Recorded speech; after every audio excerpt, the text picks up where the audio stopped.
Thanks for joining us tonight. So great to see many of you. Gonna let folks keep coming in and we'll get started momentarily.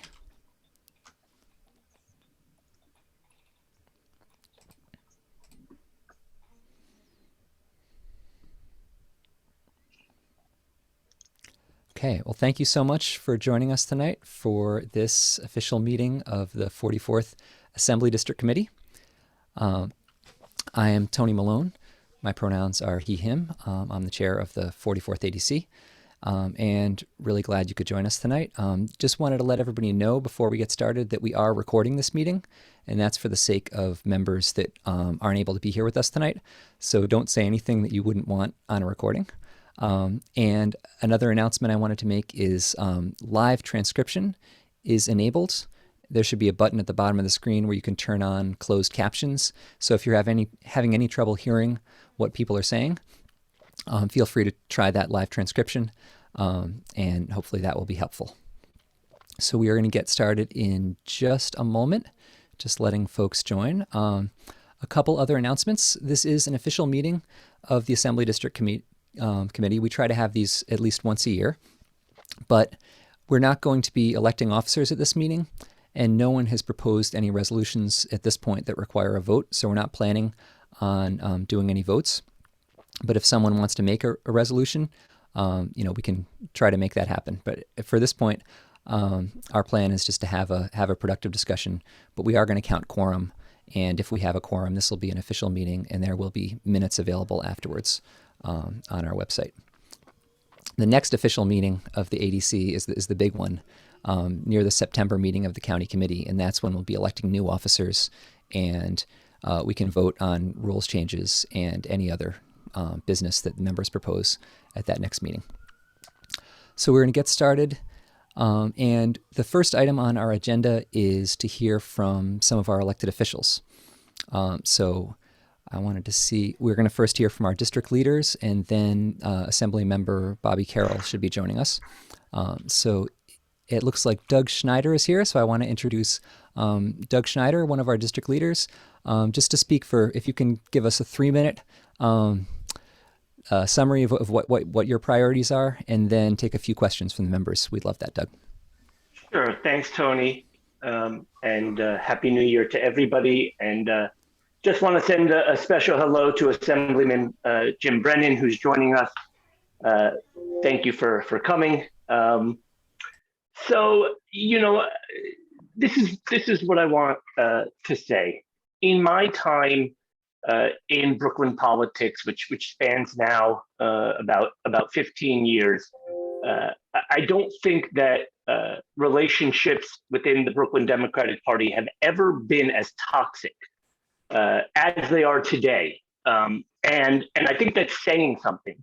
That where we are today is incredibly toxic, and in many ways, in the last 6 months, we have lost reforms that we fought for over a period of a decade and a half, 2 decades, 3 decades. People on here can speak to that history along more than I can, and so 2 things for me arise out of that.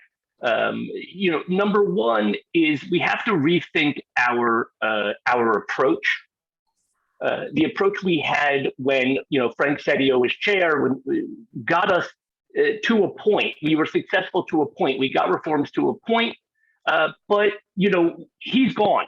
Frank is gone, and we can't have a Frank Sedio approach with Rodney Spichat or whoever else is or becomes chairperson. We have to retool our approach, retool our strategy, and that's one of the things that I think we really need to do now is to start thinking about what we need to do as a group and in coalition to be effective given those changes in circumstance. And so I'm not saying I know the answer to that. I'm saying we have to work to come up with a new strategy, right? Because Doing the same thing over and over again and expecting a different result is the definition of insanity. The second thing is that um, when we read about the conflict and when we talk about the conflict within the Brooklyn Democratic Party, it is often framed as progressive versus moderate. And that is a very, first of all, very wrong framing, but also for us, it's a very harmful framing, because whether we like it or not, right? Progressive is a boogeyman word in a lot of Brooklyn. And the reason why the leadership, the current leadership of the Brooklyn Democratic Party, always tries to frame it as progressive versus moderate is because she knows that will splinter the reform movement, right? Because one can be a progressive but not a reformer, right? And one can be a reformer but not a progressive. And when we allow them to define the problem or define the dispute as between progressive on one hand and the moderate on the other, we make it harder for reform-minded people who might not identify as progressive to be part of our coalition. It is actually not a battle between progressive and moderate. It's a battle between reform, right, and keeping the things the way it is.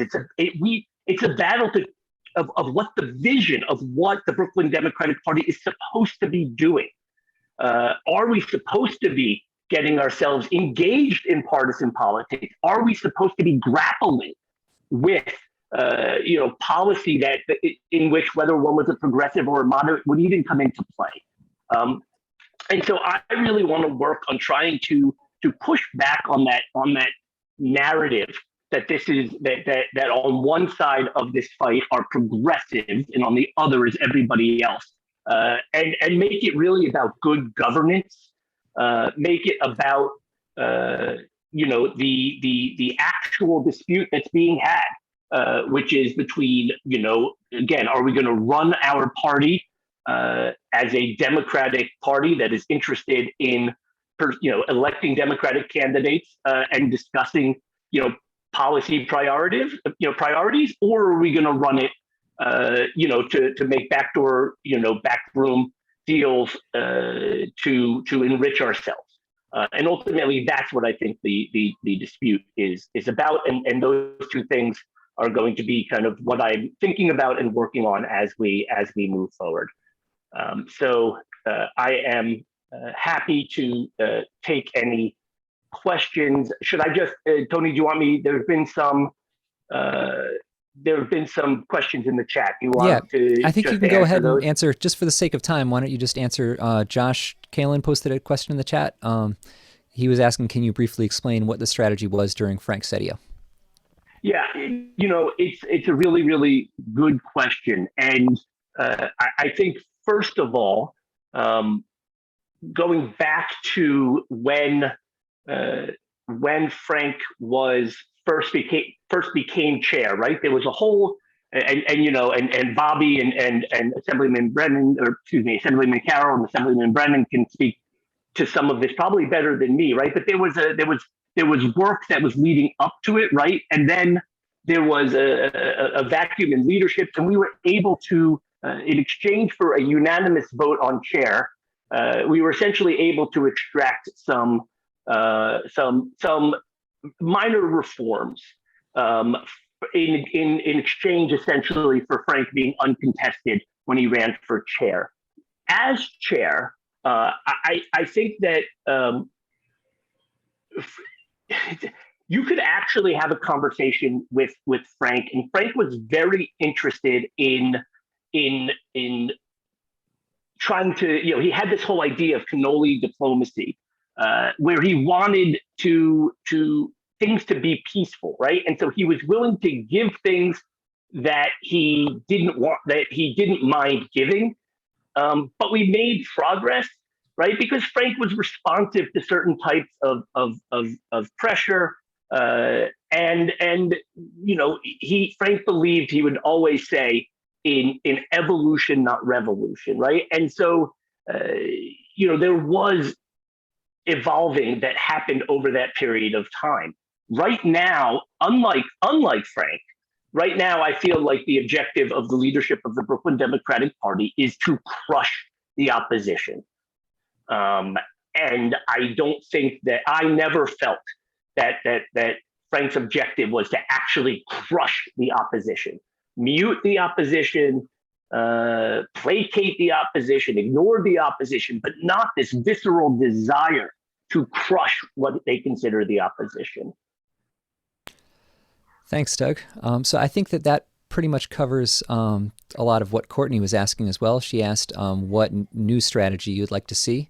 And we have a lot on the agenda, but if you just wanted to say a couple words about what sort of the one thing you would do, I guess, to push back against what the county leadership is doing right now. Yeah, I think the first thing is what I said before, is I really think that we need to build coalitions that are beyond the coalition we have right now. And I think it's vitally important that in order to do that, we have to redefine this debate, right? Because there are district leaders who live in districts that if they are seen aligning with folks like what we'll call the Reform Coalition, right? If you define that coalition as a progressive coalition, they'll get hammered in their districts, which is why the narrative is created that way. But if it'll be much easier for us to be able to have productive conversations with somebody, for example, from South Brooklyn or areas of Central Brooklyn. If the question is one, if what we're talking about is good governance, right? And so if we are able to successfully redefine this in that way, I think we'll be more successful in building and expanding our coalition. Thanks, Doug. Thanks very much for that. And I also remember some of what you were speaking about with Frank Sedio, where there was a little bit of give and take in that era, and it certainly seems like that give and take is gone. So we do want to hear from our other district leader, Lori Nipel, but I also wanted to check in really quick with our erstwhile secretary, Francis Sakata. He is looking at whether or not we have quorum.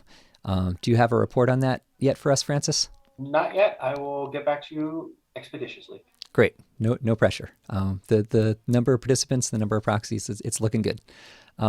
So, Lori, are you ready to say a few words about what your priorities are for this season? Yeah, give me 1 second. I'll get on. Great. Thank you very much. And I just wanted to say thank you, everybody, for being here. For those of you who weren't here right at the top of the meeting, we are recording this meeting tonight for the benefit of members who couldn't be here. So don't say anything that you wouldn't want on a recording. And there is live captions available. If you want closed captions, there's a button in the bottom of the screen. You can turn those on if it helps you follow what's going on.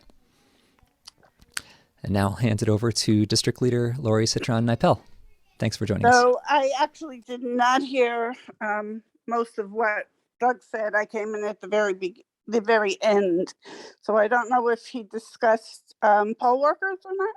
No, he was talking about his priorities for this season. And we are going to discuss poll workers a little later in the meeting. But if you want to touch on that and just what your priorities are, if you want to just give us 2 or 3 minutes and take a couple questions, that would be great. Yeah, I would be happy to take questions. Thank you. Just think of putting the poll workers out is a very, very tedious and difficult job. What makes it even more so is the 9 or what they consider 10 days of early voting, because one day is really instruction, getting to know the location. It's set up that way. So normally we give preference to those that have worked for many years and are familiar with the system to make the election go smoothly. The caveat here is that if you don't work 4 days, you don't get the bonus that the Board of Elections gives you as an incentive. The flip side of that is we want to get as many people to work as possible, but we also want a continuity in each polling place. So it's a very difficult task to do, and you have to take it across all your all your polling places, which are different than your regular polling places. I think we had 5 early voting places this time, and we're only allotted a small amount in each category. And so therefore you have to break up days. It's a whole spreadsheet, and you have to fill in almost like a crossword puzzle or bingo, or I don't know how else you could describe it. So it's very difficult. I'm sorry to interrupt, Lori. I just wanted to save some of the poll worker discussion for a little later in the meeting, because I did want to talk about that. So I was just going to ask you, do you have any priorities as far as what you'd like to see from party leadership or from the county committee in the coming months before the primary?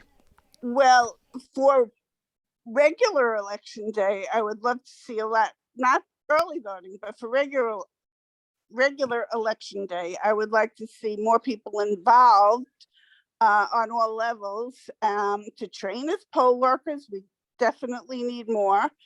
And to sometimes, depending if it's a contested election, to be watchers, to just have a little more involvement so that the process runs smoothly. Thanks for that, Lori. And thanks for your work finding poll workers for our elections. Does anyone have a question they would like to ask Lori? You can type it quickly in the chat, or you can raise your hand, or just unmute yourself and ask it.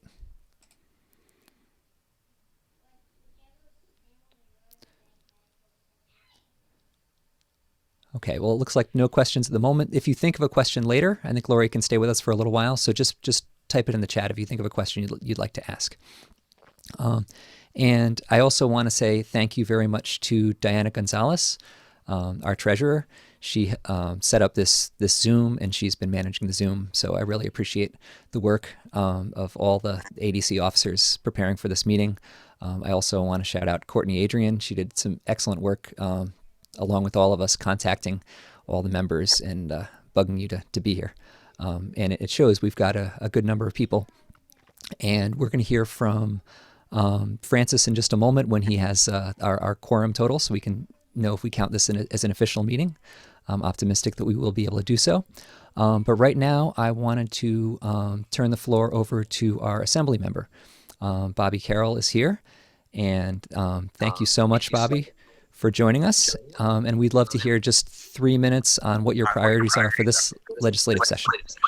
Sure. Good evening. Thank you so much, Tony.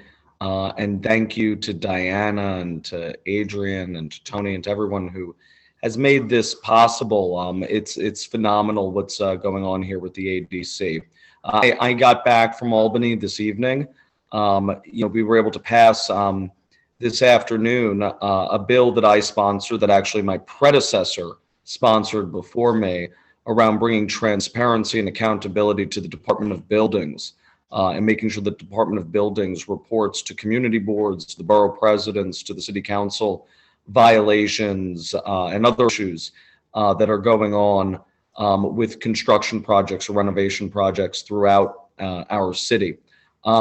So I was happy that we were able to pass that bill. We passed it last year. We now need to convince the state Senate to pass that bill. I'm amazed that bill is still alive. Thank you, Bobby. We'll see, Jim, if we can get it through the finish line this year. Another bill of mine that my office helped took large part in drafting, which the Senate passed this week, and I hope that the Assembly will pass in short order, is a bill that we call Wrong Church, which is we would require the Board of Elections to count ballots of those individuals who vote at the wrong polling place, but have otherwise, at least in part of their ballot, the part of the affidavit ballot that they filled out, voted for offices that they are duly allowed to vote for. So, everyone's allowed to vote for governor or for president or for U.S. senator, or mayor when it comes election time. But if they also voted correctly for their right Congress member or assembly member, state senator, city council member, we'd count that too. So we're very hopeful. We would have one more Democrat in the Congress from New York if this bill were in place just last year. Anthony Brindisi, who's a former assembly member who used to represent a central New York district that had Utica and I think Binghamton in it. He lost by about 100 votes. There were like 1,500 votes that were thrown out because of this quirk in our election law. And it's highly likely that a disproportionate amount of those voters were Democratic voters. When the Republicans in Georgia wanted to make their election laws worse, one of the things they did was said, if you vote in the wrong polling place, even if you voted for the correct offices, we will invalidate your vote. So this is one of those things where New York has always had unique ways to disenfranchise voters. I'm hoping that we will get this passed this year. It's been something that my office has worked quite a bit on. We also carry the same-day voter registration amendment. That was voted down by the voters of the state of New York this last year, which was very, very unfortunate. We are reintroducing that, and we are going to start that constitutional amendment process over again, and hopefully the next time it goes before the voters, they will vote that up. We also have a bill, multiple bills actually, to bring down the voter registration requirements to the constitutional minimum of 10 days prior to an election or a primary. So I hope we get that interim step done. Besides that, we have a number of environmental bills. Last year, we passed a first-in-the-nation bill to decarbonize concrete. Concrete is 8% of all global emissions. It's more than all the cars in America combined times 2. We're not going to solve our global warming issues and our climate crisis issues without figuring out how to decarbonize heavy industry, and concrete is right in the middle of that. And so I believe that this will help tremendously in the procurement process of New York. No longer will we just look at dollars and cents and for the ability of a contractor to supply New York with concrete, but actually what is the global warming potential of that? And I hope we can take this piece of legislation and grow it out to other things in New York and around our country. We have a number of bills around education and literacy that we've been working on for years, and I am very heartened that we have a new schools chancellor who I think is laser focused on literacy.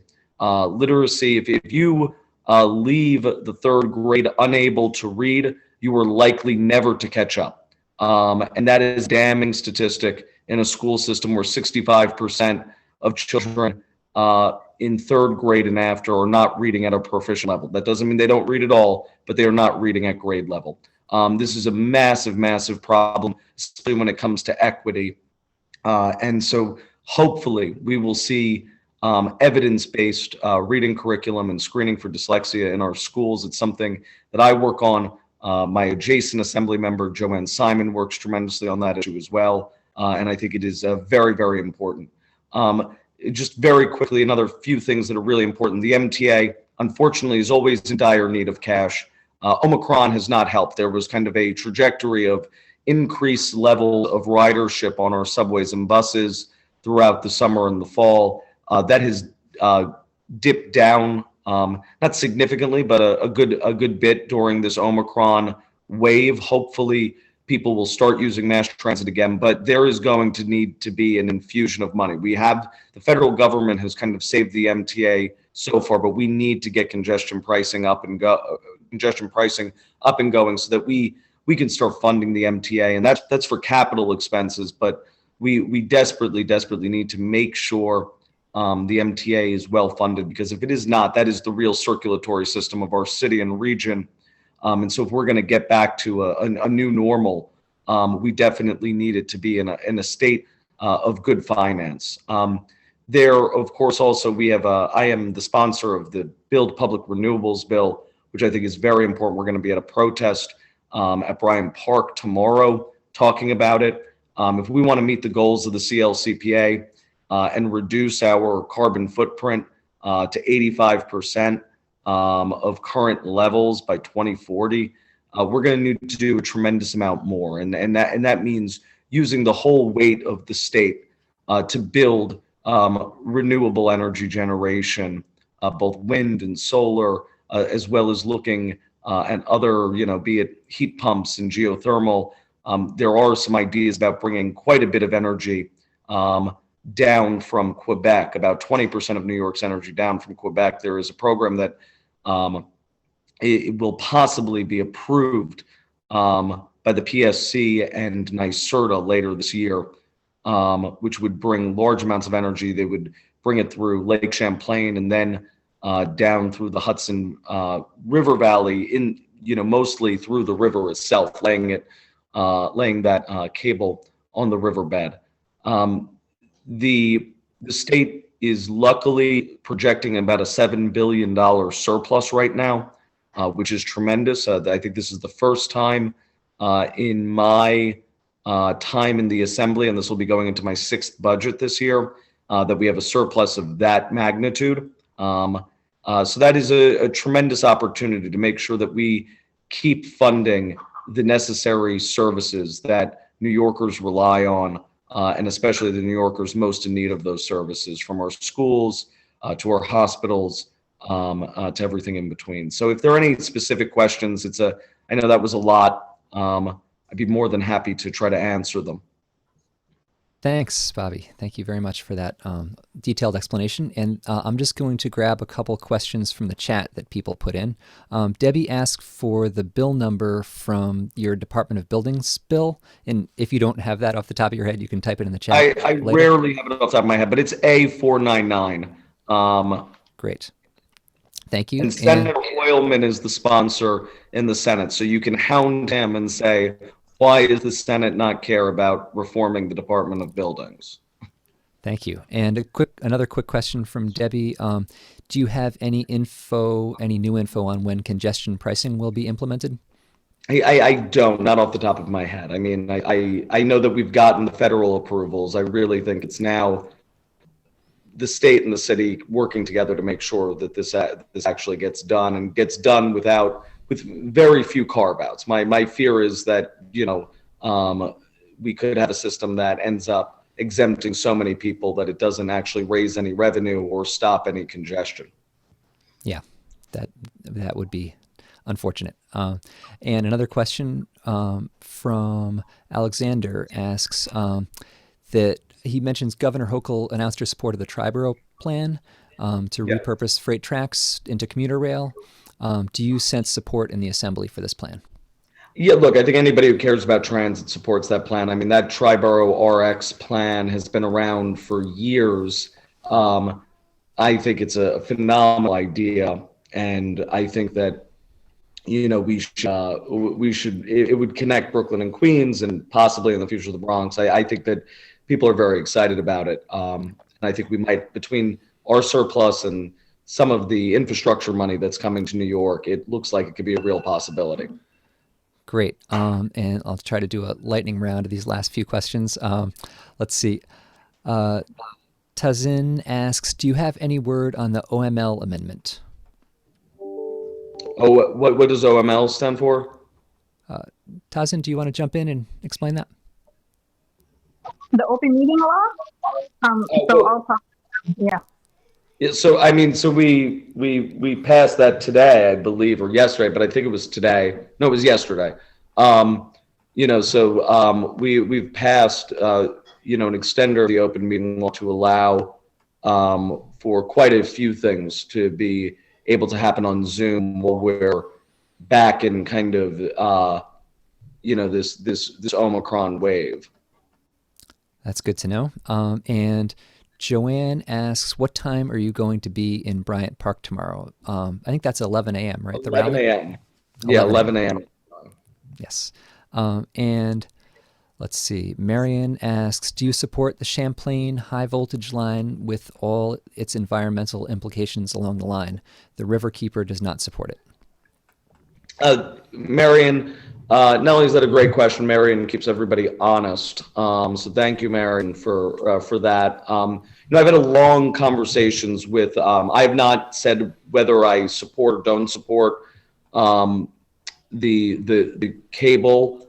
I believe that the environmental groups in the Adirondacks, where Lake Champlain is, for the most part have been pretty positive. I do know that Riverkeeper and others in the Hudson River Valley and the Catskills are very concerned about the laying of that cable on the bed of the Hudson River. It is a really, really difficult question. because we shut down Indian Point, which produced, 20 to 25% of New York City and Westchester's energy with, no carbon footprint, to try to meet the goals of the CLCPA. The state is really trying to figure that out. And for better or worse, Hydro-Quebec is the largest producer of hydroelectric energy in the world, and they have an abundance of it. And they sell it. They sell some of it already to New York. They sell a bunch into New England. They sell it to other provinces in Canada. This current project would make up for Indian Point. And I am personally very concerned about putting more carbon into the air. And this project does stop that. However, I am not naive to the fact that hydroelectric dams, these are all already produced hydroelectric dams. So the destruction of, habitats and river habitats, if they happen, they've already happened. Two, the laying of this cable, I want to be very careful that we do not disrupt the recovery of ecosystems and the ecology of the Hudson River that so many spent years and years making sure to revive after years and years of dumping of chemicals and others. But so it's a balance. I haven't come up with a decision one way or the other. That being said, I do think the project does have a lot of benefits, and so I think we have to. It would be a tremendous amount of energy, clean energy. Thanks for speaking to that. Shahid has... Darby, are all the indigenous tribes on board around the... Okay. So Marion, I do believe so. I do believe the indigenous tribes that there's a tribe, for folks who don't know, I forget the name, that kind of straddles the border between Quebec and upstate New York, in Champlain Valley right there. I do believe they're on board, but we can talk offline to discuss that. Yes, maybe we should have a separate forum just for this issue, because there's clearly a lot to be said on it. But Shahid has had his hand raised for a while. So Shahid, can you do a brief question for the Assembly member now? Yes, sir. And first of all, Happy New Year. Happy New Year, Shahid. Second thing, sir, as you know, we are live in a diversity community, especially New York and then Brooklyn. And we live with a lot of barriers, cultural barriers, language barriers. So in this environment, literacy is really a great step to promote literacy in this community, but cultural activities are very minimized. New York State folklore is very low funding programs. The New York State cultural programs are very minimized. So we need to get together cultural and literacy together to minimize the gun violence also. So if you kindly integrate cultural funding with the literacy, what do you think? Well, I look at Shahid, I think you make a great point. One of the great benefits of being the Assembly member for the 44th District is being able to, take part in so many wonderful cultural events that happen throughout our district, from all different cultures and backgrounds. And the more we can do, and of course, COVID has been absolutely terrible. I mean, so many different wonderful events that happen every year in and around the district have been canceled or postponed for 2 years now. And so any way that we can be more helpful, and I must say that Mayor Adams, I know that he came to many cultural events when he was borough president on both Coney Island Avenue. He was there multiple times, as well as all throughout the district. I saw him at a whole host of different types of parades and events.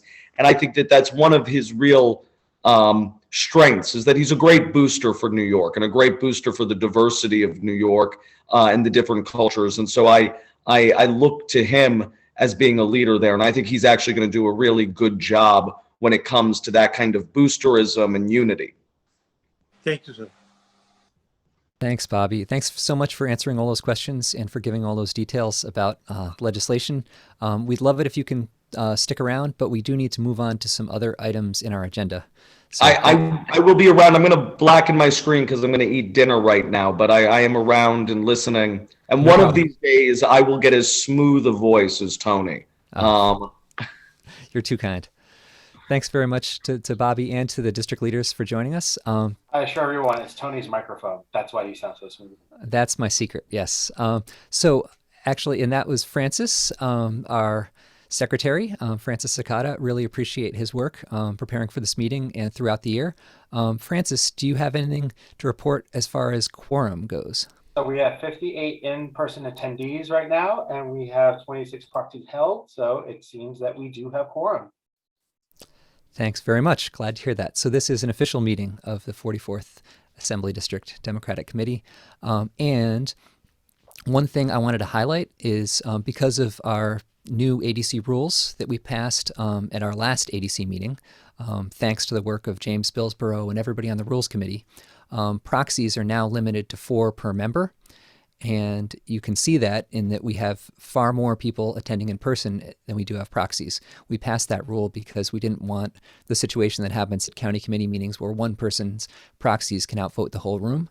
And I think so far that rule has been a success. It's a little more work for us managing the meeting, making sure that nobody has more than 4 proxies, but I think it's totally worth it because it builds more participation and people get to know their fellow county committee members because they have to reach out and see who can take their proxy if they can't be there. The next item we have on our agenda is talking about this year, our elections for county committee. Every party office is up for election this year. County committee, district leaders, state committee. And we hope that you're going to run for county committee again, but we need to find out and we need to recruit some people to fill vacant seats. So I'm going to share my screen and show you some numbers about where we are at for our county committee. So hopefully everyone can see that. Here in the 44th, we have 270 county committee seats. Now that number may change a little bit because redistricting is going to come up. We are probably not going to know till the end of February, but we're not expecting a huge change. We know of 34 people so far who have had to resign their seats, have moved out of the district, or have decided not to run for re-election this year. 13 people are still on the fence, haven't decided if they want to run. 60 people have confirmed that they are running. And 163 people have not told us one way or the other.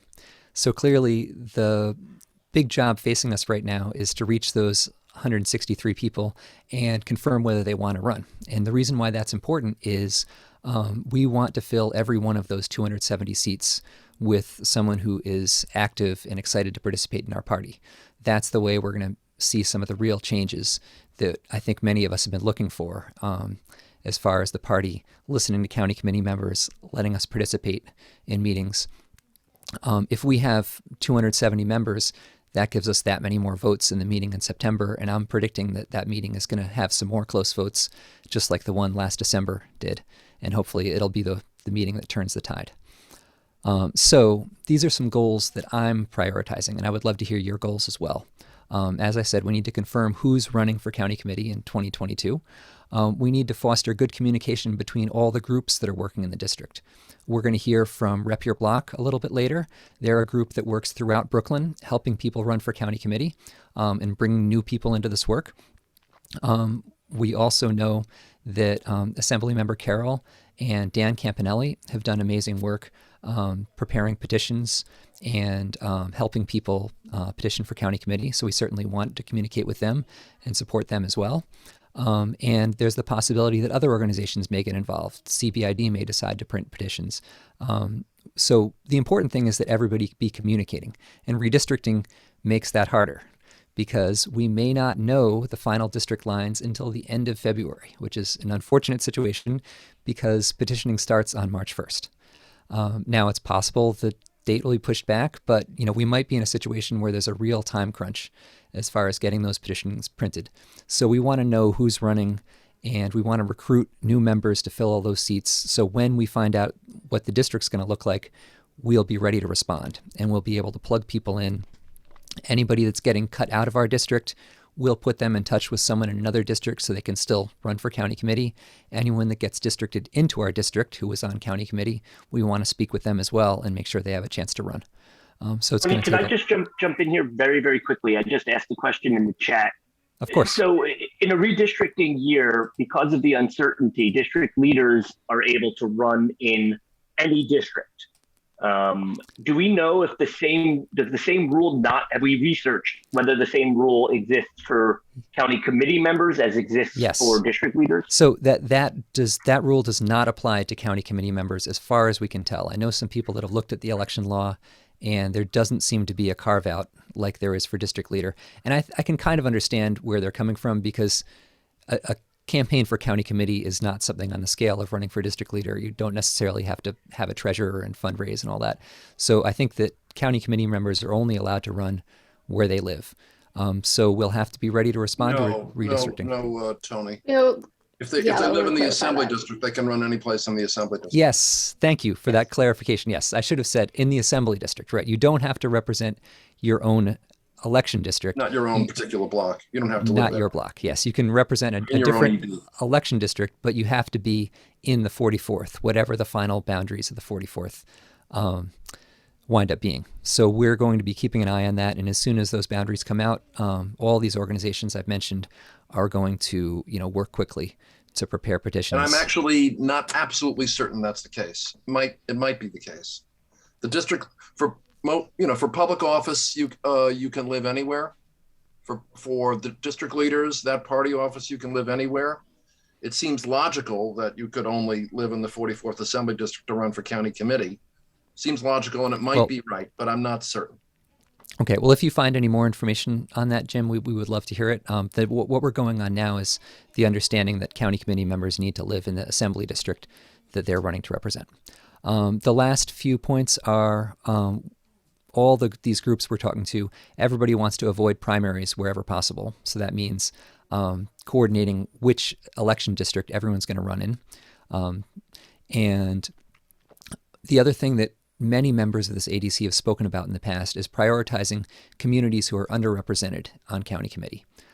So I know, living in Park Slope, folks from my neighborhood are overrepresented on county committee, and also white folks are overrepresented on county committee. So we definitely want to prioritize recruiting from communities that have less representation on county committee. And my last goal is finding active members who want to participate, because we know that September meeting is going to be crucial. And, it's not a huge commitment. It's 1 or 2 meetings a year, but it's important that people be aware of what's going on and ready to show up and vote when it really counts. So I hope we can find members who are going to do that. So the last thing I'm going to say on this is we're going to try something new.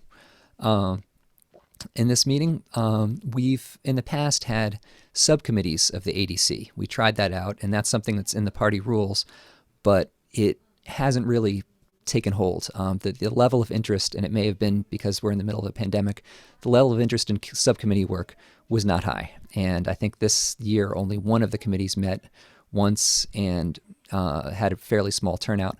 So we're going to try something different.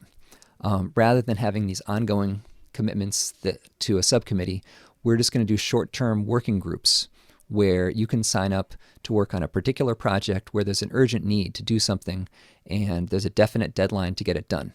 So the first working group is going to be county committee recruitment, which is what we were just talking about. If you sign up for that working group, we'll put together a meeting and we can discuss strategies to partner with the various other groups that are working in our district and find people to run for those seats that are going to be open on our county committee, and make sure we get all 270 seats filled and try to get some more diversity in there. So if you'd like to sign up for one of those working groups, I'm going to put a form in the chat, and the other 2 groups we're going to talk about a little later in the meeting. So I will stop sharing my screen for right now. And does anyone have any questions about county committee elections for this year, or petitioning or redistricting, before we move on? And Tony, I actually just, okay, go ahead.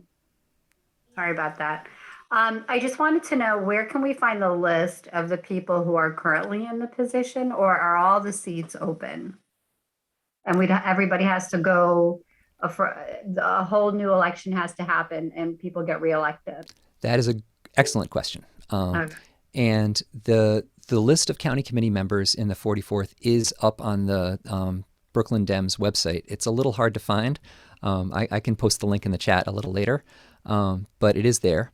But all the seats are open every 2 years. So everybody who's on county committee now has to confirm they want to run again, has to petition again, has to run again. You can't just, no one gets on automatically. So that's why it's an active process. We need to coordinate who wants to run and coordinate petitioning with one of these organizations that I talked about. And I see in the chat, yes, I'm aware that the council member Shahana Hanif is here, and we are going to hear from her in just a moment. Thank you so much for joining us. But I just wanted to see if there are any other questions about, yes, Diana wants to say something. Go ahead, Diana. Yeah, I just want to clarify a couple things. Just, I feel like some of the conversation might have been a little confusing about all this stuff with districting. So first of all, what everyone's talking about has to do with the redistricting. In a redistricting year, the requirement that a person has to live in a district in order to run for it gets voided, and then it goes back into effect. So even if hypothetically you say you live in the 44th now, and then you get drawn out of the 44th, you might hypothetically be able to run for county committee in the 44th now, but you wouldn't be able to in 2 years. So sort of regardless of what the rule ends up being, we're going to be doing our best for anyone who's currently a member of the 44th ADC and gets drawn out and wants to run for county committee again. We're going to connect you to whoever we need to connect you to so that you can continue to participate in county committee in your own district. The other thing that I think it's important for everyone to understand is that the borders of the election districts are going to change as well. The election district, that's the area that you represent, that's just a couple blocks. All of those lines are going to change. You folks may know that some districts get 2 representatives, some get 4. That's all going to change. So where you run is going to look a little different, even if you kind of get the closest thing to your current district. And we may have some situations where people have to get shuffled around a little just to give everyone a chance to participate. And I just want to make sure that everyone knows that that's going to happen. And we're all going to be doing the best we can to plug you in your own ED or as close to your ED as possible and to really make it all work. So don't be surprised if the area that you canvass this year is slightly different than where you canvassed 2 years ago. It's going to be for pretty much everybody. Thanks, Diana. I'm just looking in the chat. Does anybody else have a question about running for county committee? And we will find out, to Diana's first point, we'll find out what the law is exactly about if you have to live in the 44th Assembly District to run for county committee this year. I think you do, but we'll confirm that. Okay, I don't see any other questions. One thing that we had on the agenda, but I don't want to spend too much time on it, is obviously we need to talk about petitioning safely during COVID once again. I wish we weren't back here again 2 years later, but we're once again petitioning during COVID. So I think that's something that the working group will definitely have to consider and put together guidelines for everybody who's petitioning for county committee, how to do it safely, outdoors, distancing, masks, all that thing. Does anyone have any thoughts or questions about pandemic safety and petitioning? Okay. And at this point, and I did put the form in the chat, so if you're very excited about recruiting new people for county committee or helping coordinate the people who are running again, sign up for that working group. The form is there in the chat. And we talked about redistricting. One other thing before we go on to hearing from someone from Rep Your Block and hearing from Councilmember Hanif, I just wanted to quickly check if Assemblymember Carroll, if you have heard anything new about the redistricting timeline, or if you have any sense of when we're going to get the final word on that. So this week, the Assembly rejected the 2 sets of maps that the Independent Redistricting Commission submitted for both the Assembly, the Senate, and the U.S. House of Representatives. They now have, we rejected those maps on Monday. They have 15 days to respond. They are allowed by law to either respond with new maps. They could present us with just one set of maps if 7 of them, of the 10 members of the Redistricting Commission, can agree on maps. That's unlikely to happen. They will probably present 2 sets of maps again to us. The legislature will then be required to vote those maps up or down with no amendments, just like we were required to vote them up or down with no amendments the last time. At that point, if we accept one of the maps, those will ostensibly be the maps. There's always possibilities of lawsuits, but that would probably be the map. If we reject them again, the law says that then it is the legislature's job to draw the maps, of which time then the legislature has the ability to draw the maps. I believe if we are given that opportunity, then we will go to work and we will see what happens and how long that takes. But that's a process that could take very long and could also result in lawsuits. So it is possible that we'll know the maps sometime in late January. It is also possible that we don't know for a considerable period of time. That being said, petitioning is supposed to start March 1st. I do believe all of those people, both members of the Assembly and Senate and congressional delegation, would like for petitioning not to start much later than March 1st. So time is of the essence. So I do hope that we will have some set of maps sometime by early to mid-February at the latest. But I have no more information than that. Thanks. No, that's very helpful. Thank you. So we are going to hear in just a moment from a representative from Rep Your Block. But first, because I know she's on a tight schedule, I did want to hear from our new council member, for some of us, those who are in Council District 39. Shahana Hanif is also a member of our county committee. And I'm so glad she could find the time to be here with us tonight. If you could just give us a few minutes of what your priorities are and maybe take a couple questions. Yeah, sounds great. Hi, good evening, everyone, and assalamu alaikum. First, I'd just like to say for the working group, the county committee recruitment working group, please keep me in the loop. I'd love to support with recruitment and to really diversify the makeup of the county committee. So 2 weeks, this is week 1.5. I have been busy and I'm really appreciative that our neighbors have kept me on the move. We now have a full team and I'm really excited to introduce everybody in just a couple of days. We are renovating the office. I'm keeping my predecessor Brad Lander's office at 456 Fifth Avenue. We're painting it. We gutted a wall. We're trying to make it more inclusive and accessible, in addition to securing some mobile offices in the south part of the district and the north part of the district, so that our constituents can reach us. Last week, we had our first charter meeting where we elected Speaker Adrian Adams. It was exciting, but I have no idea yet what my committee assignments are, which committee I'll chair. I think many folks know in the room that I'm really looking forward to chairing immigration. That has been my top choice, with second, mental health, disabilities, and addictions. But we'll keep you posted. We're going to find out next Thursday, which is when the first stated meeting is. And I really loved listening to Assemblymember Bobby Carroll share all the legislation that is underway and the bills. I can't wait for when I'll be able to give summaries of our legislative priorities. So the biggest issue right now that I've been trying to tackle and really speak up about is testing, COVID testing. We've been a hub of private providers with tents that replicate the H&H system.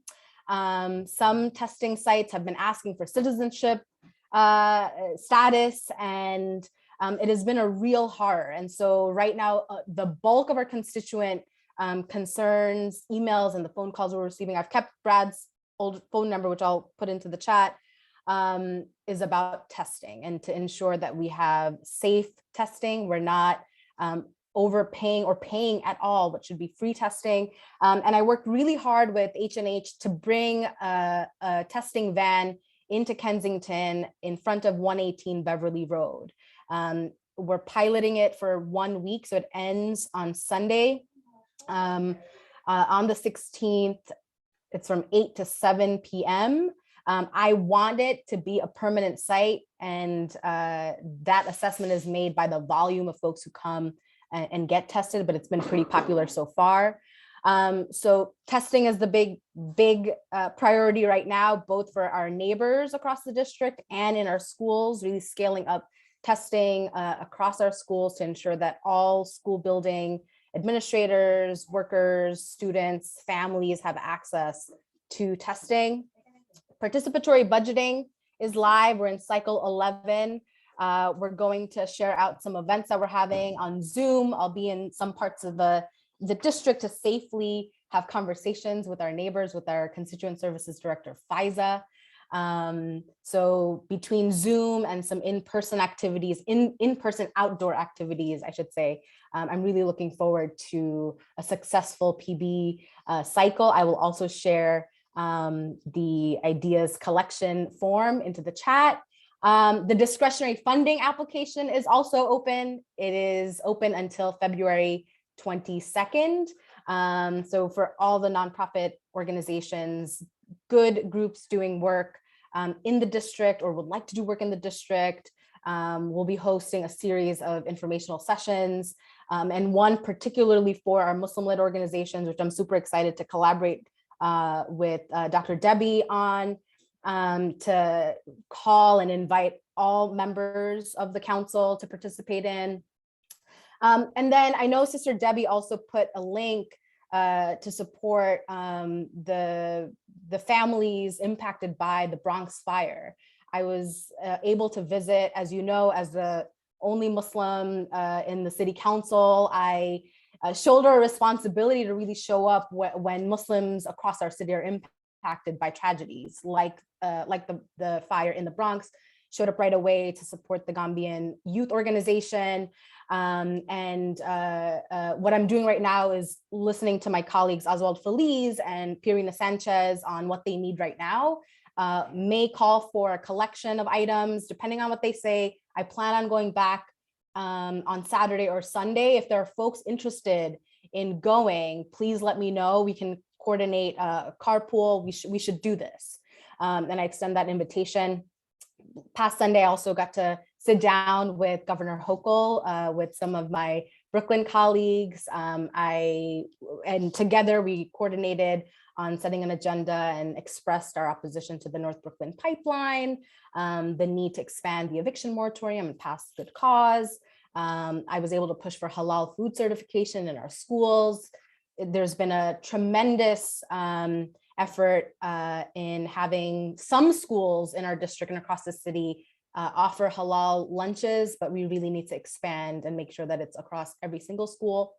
And then I toured Prospect Park today. I'm in the phase where I'm just meeting with groups, getting myself reoriented with the good work that's already happening in our district, and rekindling those relationships to determine our priorities in the coming weeks. We've submitted a lot of legislative requests, but everything's being handled over a Google form at this moment. So I have no idea where we are in terms of being first in line or when we'll know when this process begins. So there's a lot of uncertainties, but I'm really looking forward to being transparent about which committee I'm assigned, which committees I'll be a member on, and how legislative requests move forward.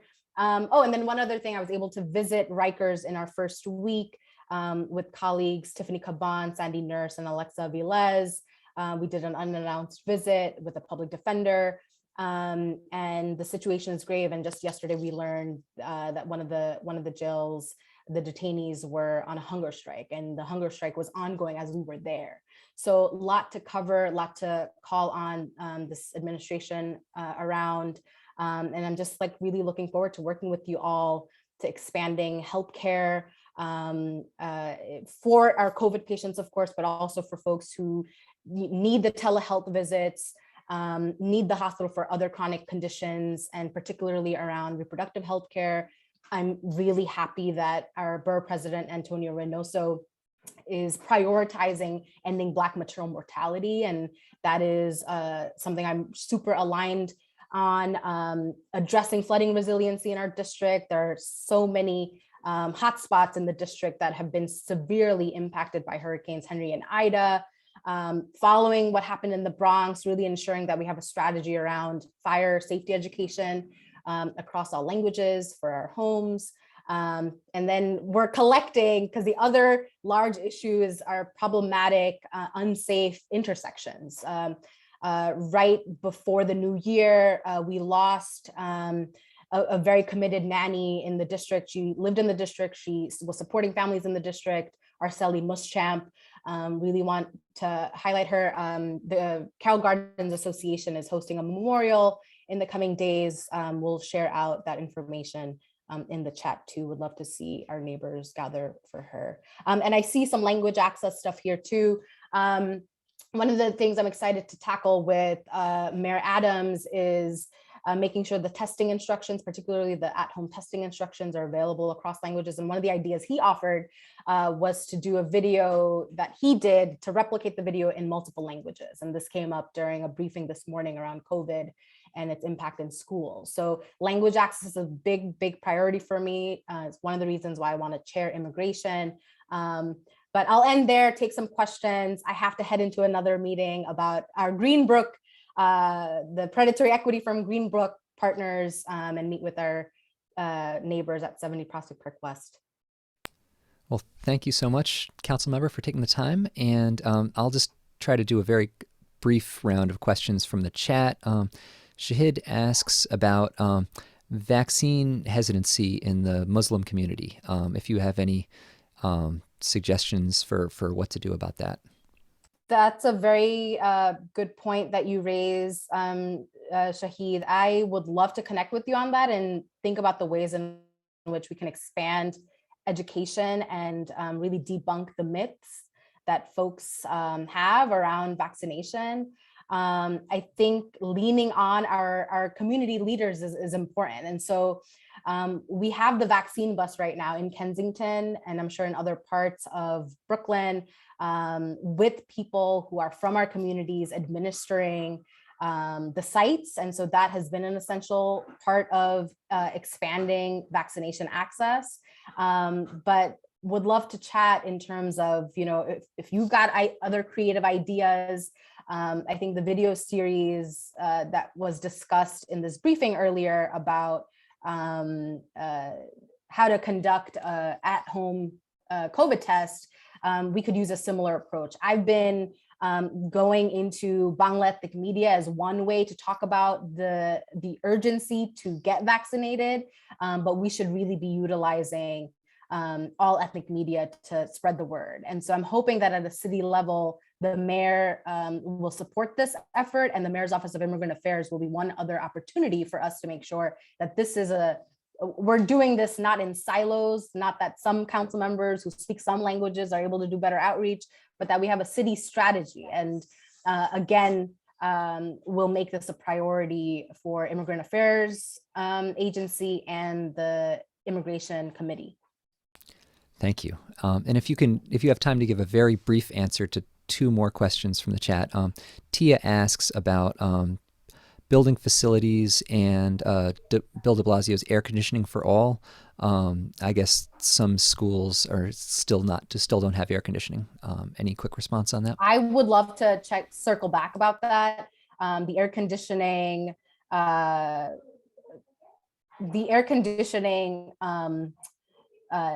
for all schools to have air conditioning was a precedent set by the 39th district after a participatory budgeting project. And I know there's been serious delays and some backlog in the installation, but would love to check and circle back. And Jesse asked a question. This is also something I think about too much, that city and state agencies' vehicles park everywhere. And I see, MTA vests or sometimes just construction vests on the dashboard, in crosswalks and in bike lanes all over the district, and, report them to 311 and generally nothing happens. So if you have any ideas for how to fix this, I don't have immediate ideas, but would love if you're taking photos, send them our way. Let's think about any digital campaigns that we can launch or ways to really raise the alarm on this issue. I am in agreement with you. So on one hand, as a neighbor, just like sort of logging and tracking this, but then on the oversight end, would really love to explore the conversations to have with these agencies around following traffic laws. Thank you for that. Where would you like the photos sent? Sometimes I send them to Twitter, to the placard abuse account, or well, for our purposes, you can send it to FISA.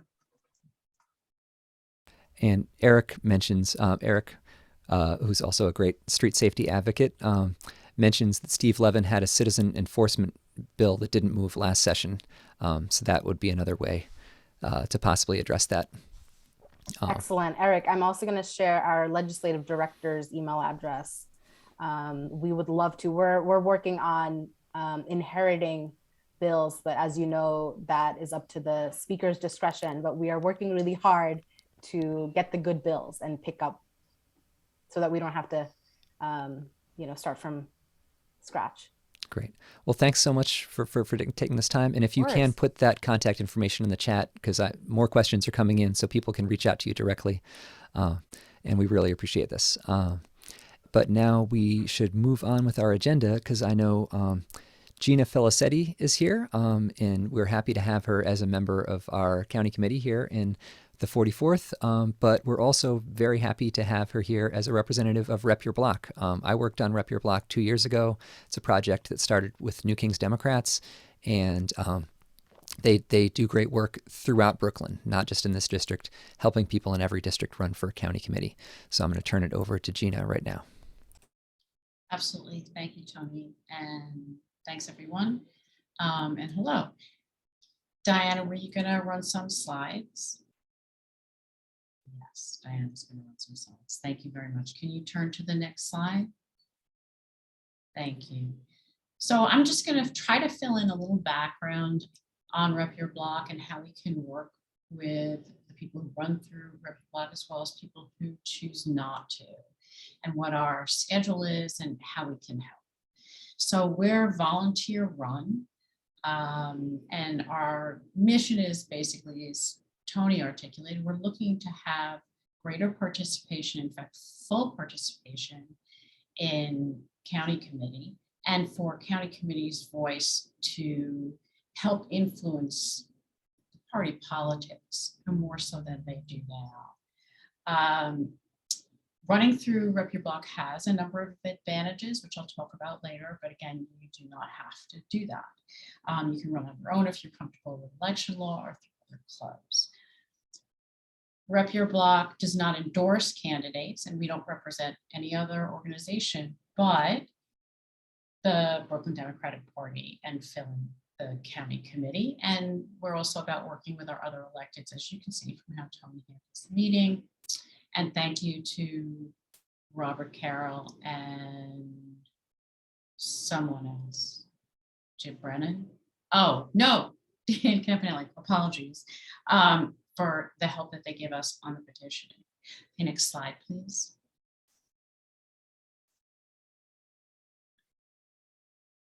And just a reminder for people, repeating what Tony said earlier, it's really important if you are running through Rep Your Block to please go ahead and let us know so we can know what the balance of people we have to recruit is. Next slide. here's a little bit about what you would have to do to run and what our current timeline is. And as Doug mentioned, there could be some timeline issues with petitioning due to redistricting, but we hope not. So currently, if you want to run, you should be checking your club's requirements, and that would include with Rep Your Block, preparing for petitioning, however your club would prepare you, and we're absolutely prepared to help you with that. And recruiting a running mate, which we can also help with. One of the things that Tony said is the goal is to avoid contention in running for separate seats, and getting the running mates distributed correctly is another way that we can help. We'll run petitioning training sessions. You can attend one of those assembly district meetups. And I don't think I introduced myself, but I am a county committee member in AD 22, and I am an assembly district organizer. So along with Nicole Kata and John Johnson, and I believe Cyril is going to be joining us as well, are helping with that work in 44. So we'll have district meetups, and you can speak to any of us, and I'll share information on how to contact us. It's late February and mid-March that we should be running petitions, and that is really simple work, but it's actually difficult to meet all the election law requirements. So that's one of the reasons why we're going to be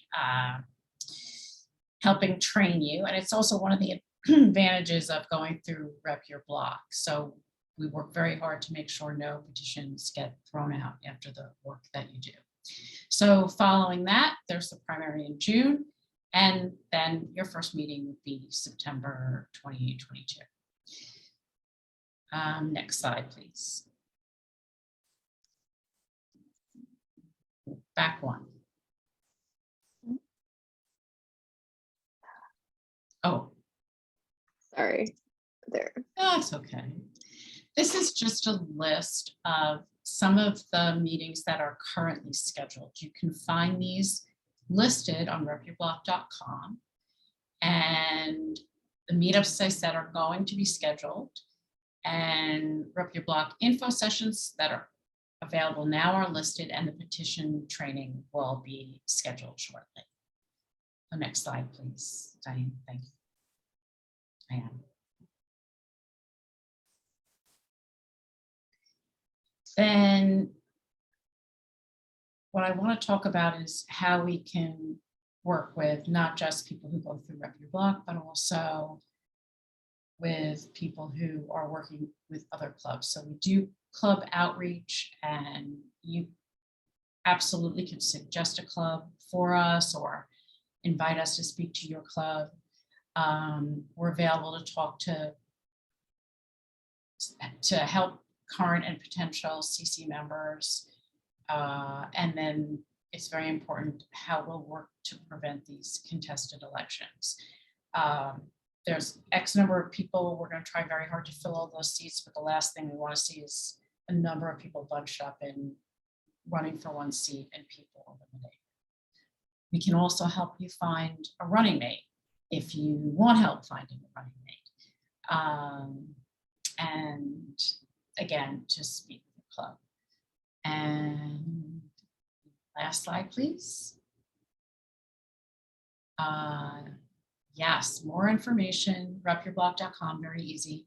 And to get in touch with anyone who's working on the campaign, working on the recruitment, want us to work with your club, info@repyourblock.com is the email. And then I believe it's Q&A now would be the final slide. Yeah. Does anybody have any questions?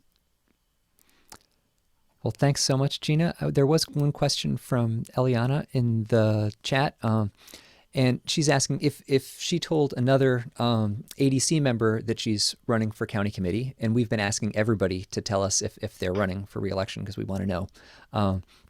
Does that count as signing up for Rep Your Block? And I think the answer is no, but I'll let you clarify that. Correct. No, then you're not actually running through Rep Your Block, but we're coordinating where you're running and that you are running so we can track it. Thank you, Debbie Alnon-Taser, for that information. Yes. And and I know it can be a little confusing. So just to make sure everybody understands what we're talking about, Rep Your Block, where its work is really essential is in districts where there's no ADC, there's no organization, and people are just on their own. And in those districts, Rep Your Block is often the only way to run for county committee. We're fortunate in this district, we already have established pathways. There's people that have been running on the petitions that Dan Campanelli organizes for years, and you can certainly keep doing that. And there's other clubs in the district that may print petitions to support their endorsed candidates, and county committee members can carry those petitions as well and petition for county committee that way. Where Rep Your Block can really be an asset, I think, is the recruitment piece, because that's what they excel at. They do that. They've done that for many years. So while we're looking for county committee members to fill seats, if you run into someone who wants to run for county committee and you don't have time to break down all the details for them, you can also just send them to repyourblock.com, and Rep Your Block volunteers will talk them through the whole process. And thank you, Amanda Ritchie, who was also going to run again for CC. Any other questions about Rep Your Block?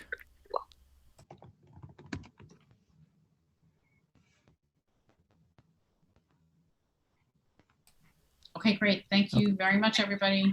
Look forward to working with you.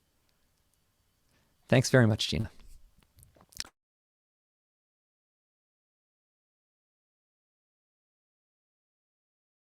I'm talking and I'm muted. Sorry. We are getting to the section of the agenda where we're going to hear proposals from our members, and I'm excited to discuss that. So thank you very much for people who sent those in. Sorry, I'm seeing in the chat. Assemblymember Carroll, did you want to add something about county committee? Yeah, that would be great. I mean, I just want to make sure there's some clarity. Rep Your Block is wonderful. But, look, if somebody wants to run for county committee, they can run through county committee through the ADC. They can coordinate with Dan Campanelli, who's my chief of staff. They can coordinate with CBID. I hope that this is a communal effort. There isn't, any one gateway, and you don't have to, apply to run for county committee. Everyone is welcome. Everyone, is encouraged to partake. And I just want to make sure that it's clear that, I know a lot of people on the call today who've been doing county committee for years, that, you are welcome. You are welcome on the petition, and we would love to have you, and we would love to coordinate with everyone, be that Rep Your Block, be that CBID, be that folks who just want to be on the county committee and have worked with Dan and I or others, Doug Schneider or Lori Nipel or my predecessor, Jim Brennan, in the past, just so that that's clear. I think we can be one very large tent, which is very big D democratic of us. Thank you. I think that's extremely helpful, and it's the coordination that's so valuable, and you absolutely help with that. So thank you. Yes, thanks very much for that clarification. And I'm in total agreement that we all should be communicating and working together to fill every seat on the county committee with a diverse group of active members. If you are interested in this work, I'm going to plug that those working groups I mentioned earlier, because we still need to reach a lot of our county committee members who haven't responded to confirm, and we still need to find people to fill those empty seats. And Rep Your Block is going to be working on it, but we can be working on that too.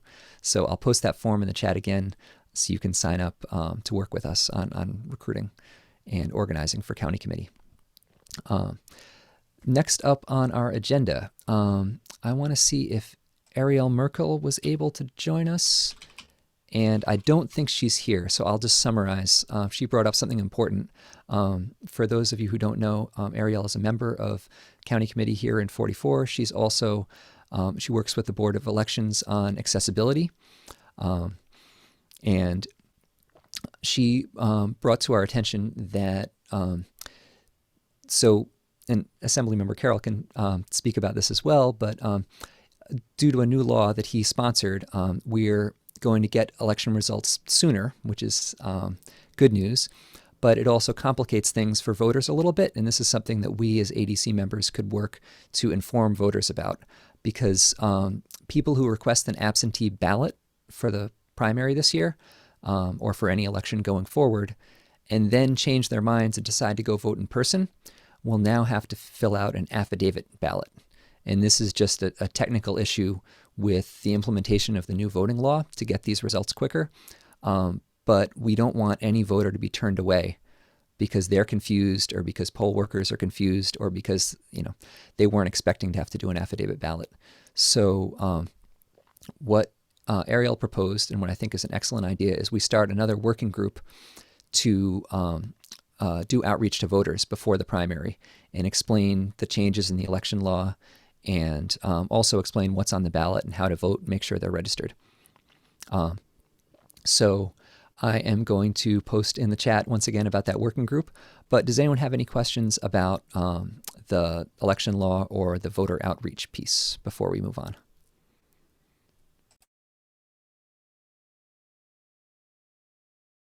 Okay, so I hope you'll join that working group if you're interested in that. And I know Ariel wanted to be here. I think she's working at the Board of Elections tonight on a special election. So hopefully she'll be able to join a future meeting of that working group and help us sort that out. And I am looking in the chat. Josh says, I already filled out the link. Okay, yes. So we're still getting questions about and I know it's a little confusing. If you told us that you're running for county committee again, that information is not going to Rep Your Block. That's going to the 44th ADC, and we will coordinate with all our members and let them know what the options are. And if last time you carried Assemblymember Carroll's petitions and you got them through Dan Campanelli, you can certainly do that again. If you want to petition through CBID or another club, you can certainly do that again. We'll give you all the options. Right now, we're just trying to find out who's running again so we have a target number for recruitment. And if you filled out that form, that is to let the ADC know that you're running again, and we will follow up and make sure that you are connected with someone to do petitions. And are there any other questions? I'm looking in the chat. Would poll workers see that the voter... Yes. My understanding, and again, Ariel will explain this better when we can get her in a meeting, but my understanding is that poll workers will see on their sheet where you sign in at the polling place, they'll see if you requested an absentee ballot. And if you did, you can't vote on the scanner. You'll have to do an affidavit ballot, which is still a legal vote and still counts, and you should still do it. But that's what we're going to have to tell people. And I see that Julie also answered that question in the chat. So thank you for that. So I am going to once again post in the chat the link to sign up for that working group. And I hope you'll fill out that form. You can sign up to help recruit people for county committee. You can also sign up to help inform voters. So moving on to the next item on our agenda, because it is getting late. We have, okay, I'm going to just do the recap of what we did over the past year. I'm going to make that super short because we don't need to spend a lot of time on it. We already talked about the ADC rules changes we passed, limiting proxies and making other changes. The rules of our ADC and the minutes of every meeting of our ADC are now up on our website, thanks to Francis Sakata. And we really appreciate the work you did on it. Francis, if you can drop the link in the chat, if you haven't seen the website, check it out. And you can catch up on all the work we've done throughout the year. We also had an informal meeting, the minutes of which are in the chat, specifically focused on the Board of Elections. And there was some really great content presented there. I know I learned a lot. So that is the 1-minute recap of our work over the past year. And now we're going to get to some items proposed by our members. So Sharon Harkey and Cheryl Kraus proposed we discuss what are next steps with regard to the new rules disenfranchising members and how can we fight back. So Sharon or Cheryl, do you want to jump in and speak on any of those two items briefly?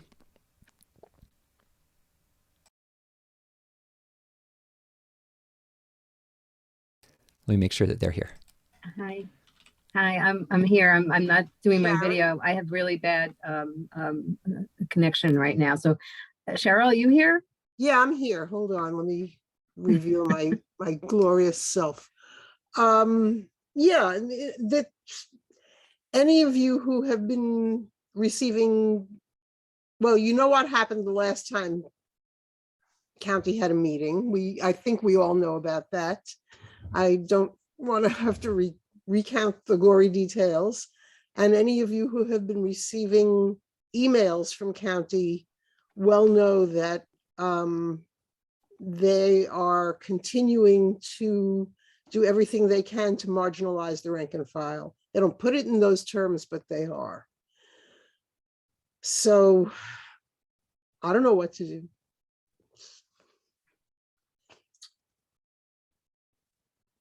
Yes, I hear you, Cheryl. And I hope somebody else knows what to do. Yes, I have some ideas on how to keep us from being, nothing but bags of meat in chairs, if that. Yes, and I would love to hear if other folks have brief thoughts on this, but I'll just say very briefly that I think one thing that I've learned with my work in New Kings Democrats is that a lot of the power of the county committee is in that first meeting, the organizing meeting, which is supposed to happen in September, although last time it was in December.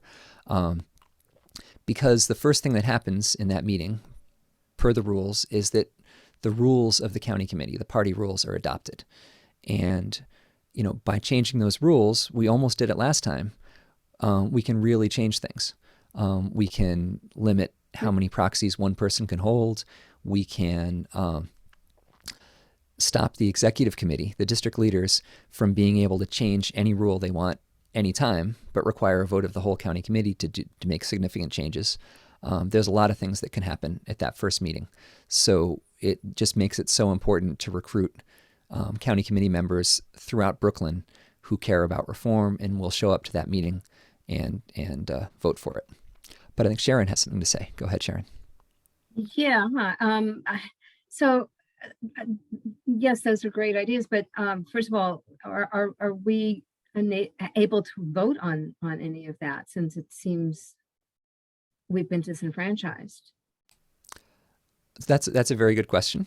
And so my understanding is that there's been a number of court cases on this. And one thing that's come through clear in the judge's decision is that county committee members that show up at an organizing meeting are entitled to vote. Now, they're going to try some other maneuvers to get around that. Last time they tried to appoint 2,000 people before the meeting started, so they would have those votes. And I don't know where they got those names of the 2,000 people from, but the judge ruled that was against the law. So that first vote was conducted just by the county committee members who petitioned for their seats. And we're confident that the courts would continue that practice. They're appealing it right now, but I don't think their county is going to win that appeal.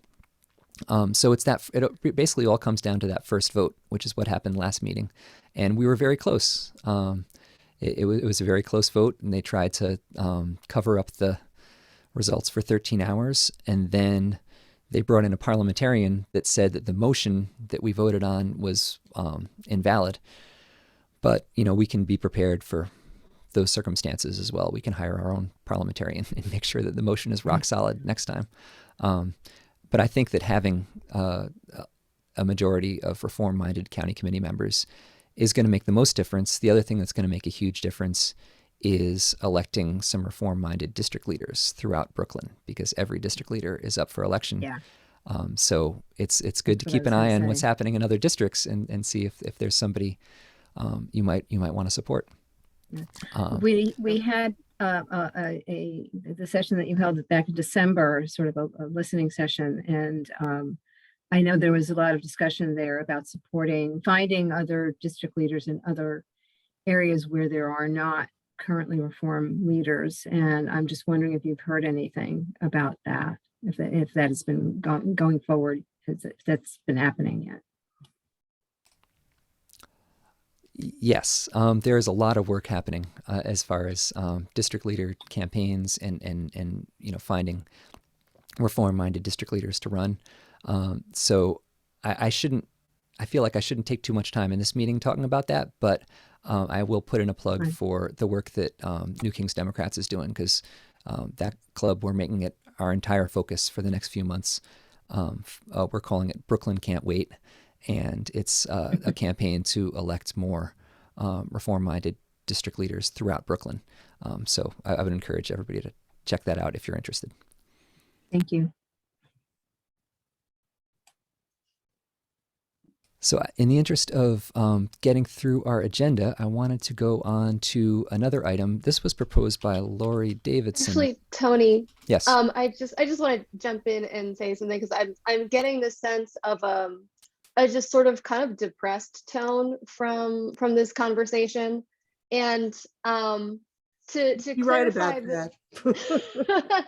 yeah, to clarify, the most recent change was the county party changed the rules so that the county committee as a whole has less power to change county's rules, and it is easier for the district leaders on the executive committee to do it without us. This is on paper a change that takes away our power. In practice, the full county committee very rarely ever voted to change the rules successfully. So I think it's not as big a change as people are making it out to be. We do still, every 2 years at the organizing meeting, have to approve the rules of the organization. And that organizing meeting in that moment has always been our biggest opportunity. So functionally, our strategy remains the same. We gotta get more people who believe in bottom-up governance on the county committee. We've got to get more district leaders on the executive committee who support that vision. And so we just got to keep going. And the reason they're making rules changes like this is because we're succeeding. This is, bizarrely enough, a sign that we're doing something right. So I actually see this as a positive development. It means that we're making real progress. It means that they're scared, and they have a reason to be scared. Cheryl? Yeah, I just want to reiterate that I'm not sure how these court battles are shaking out, but in the past, and I've been a member of county for over 15 years now, the use of proxy, it doesn't matter how many people we get to show up if they have proxies.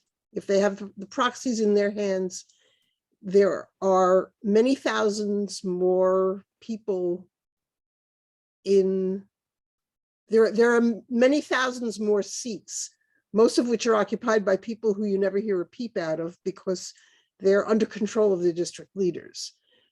I actually think that the most potentially successful strategy is working at the district leader level, recruiting and campaigning for and installing reform-minded district leaders is going to go farther. I mean, I go to the meetings, but I've yet to see a really successful initiative that took place in person at one of the meetings. I think the last meeting was so crazy because we were so close to actually being able to outvote them. But look what they did.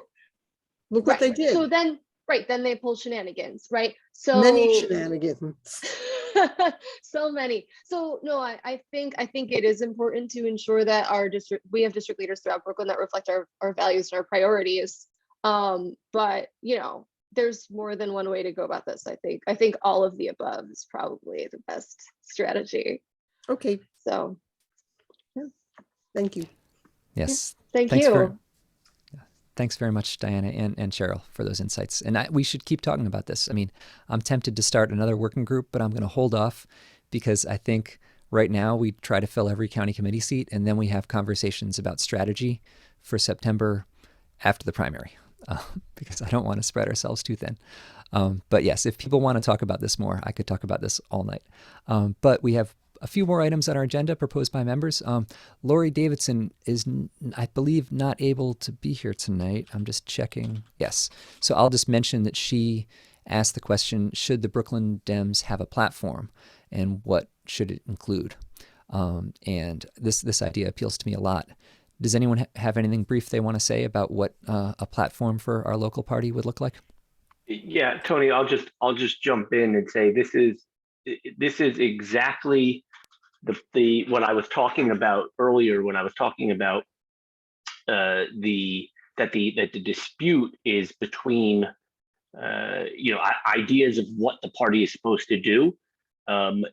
We should absolutely have a platform, right? It's the number one thing that we should be doing, right? But that is the crux of the dispute, is that there are a lot of people on county committee, going back actually to reformers like the late Lou Fidler, who was a great reformer, that don't view that as the job of the county committee. So last year there was actually an issue where we were really grinding out, kind of trying to come up to a consensus on a particular issue. And, so you had your pros and your cons, right? And the position that ultimately won is the party shouldn't take positions on public policy issues, right? So that's what this fight is about. This fight that we're talking about is about whether or not, as a political party, we should be doing things like, developing, a platform. So the answer to that question is absolutely, and that's what we are fighting for. Thanks, Doug. Does anyone else have any quick thoughts on a platform for the Brooklyn Dems?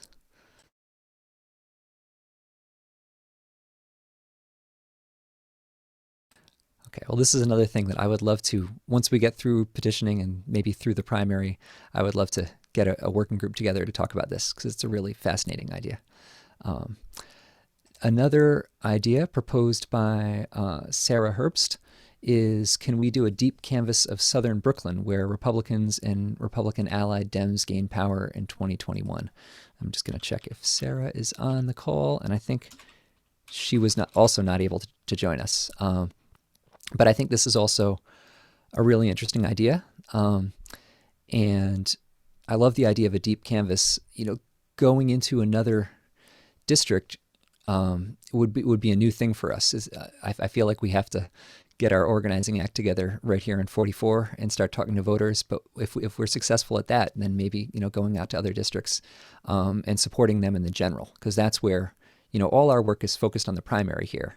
In the general election, we usually don't have to worry here in 8044, but it's different in South Brooklyn. There's some seats that are always in danger of falling to Republicans, and I think it would be a great thing to if we could find a way to support some Democrats down there in November. And Debbie is posting about that in the chat. Debbie, do you want to say anything about this? Actually, I was thinking more broadly, like we are so at risk with our House of Representatives. So thinking about those races and, if we could identify any particular ones that are close and that we could really pour some energy into. When I joined on the county committee, I really thought that was really what we were intending to do, was really support other Democrats.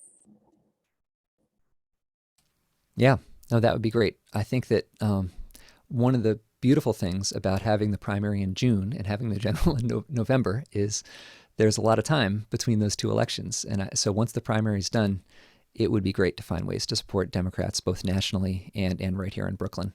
And Amy posts New York 11. Yes. So let's definitely keep that on our agenda. And if we can keep organizing and keep communicating after the primary, I think it would be great to focus on that. Next up, we've got, and we're getting through these because it's 9:11, so I'm going to try to get you out of here definitely before 9:30 if we can. Gina, who we heard from earlier from Rep Your Block, asked, how can we make a list and communicate with community organizations in our district? Can we explore the New York City budget as it relates to our district? So Gina, do you want to explain a little more what you're thinking there? Sure. I'm trying to understand, I think it would be helpful to understand where the money is going and how it's allocated, because that determines so much of what happens in the district. So that's the second half of that. And I don't know, do we have access to that? Is there a way we can find that? And I'm actually thinking in particular about it was motivated by the Chuck Schumer presentation on what is going to happen to the infrastructure money, which was devoid of actual information as to what will happen with the infrastructure money. And the county, the different organizations, is that I continue to be so impressed by how many organizations are doing such good work throughout Brooklyn. And I know that, you know, I think it would be great if we could find a way to integrate on causes that we should. And that is some work, but I feel like we could leverage some of the things we're already doing with partnerships on the D side, et cetera, et cetera. So that's what I'm thinking of. Is I think we depend without realizing on these organizations on the ground. Can we understand what they're doing and augment and fill in? That's the idea. Thanks for that.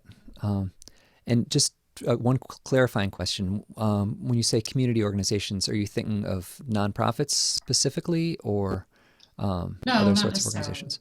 Yeah, any organization that's working to make Brooklyn a better place for people to live. Okay. And Julie, do you want to talk a little bit about what you just posted in the chat, Julie? Hi. I'm happy to share the little I know about the infrastructure funding, which is just that the federal agencies have not yet released their guidance on the requirements to apply for the funding. So the large grants have been all announced, and that information I can try to find to share in the chat. But cities and states actually don't know the requirements to compete yet for those grants, because it hasn't been released yet. We're expecting that probably in the springtime. So that really confuses me, because Chuck Schumer and sorry, lost the name, but said we got that. He was saying we have money from the infrastructure bill, and you're saying we don't. I'll try to say very briefly. There's formula money that comes regularly to the state that we expect will come to us eventually because it's standardized. There's also competitive grants, though, for all sorts of different types of projects that cities and states can compete for.